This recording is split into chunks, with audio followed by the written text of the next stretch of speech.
Oula. Euh, Il y a plusieurs façons de parer une attaque qui nous arrive droit sur la tête. Je vais vous en montrer deux aujourd'hui. En effet, il n'est pas rare que quand on a envie d'oxyre son adversaire, on vise l'endroit qui est le plus efficace pour ça, c'est-à-dire la tête, s'il n'a pas de casque évidemment.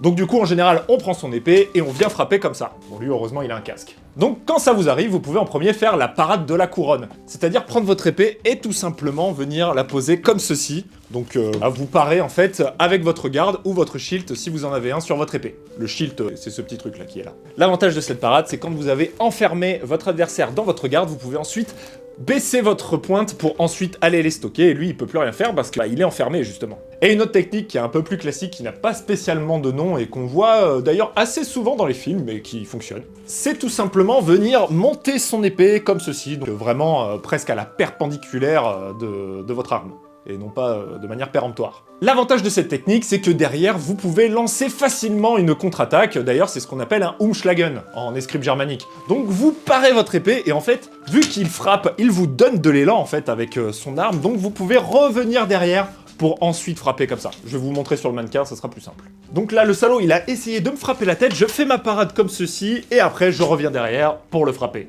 Donc voilà, deux techniques assez sympathiques pour éviter de se faire déglinguer la tête. Et en attendant la prochaine leçon du maître d'armes, gardez l'esprit affûté.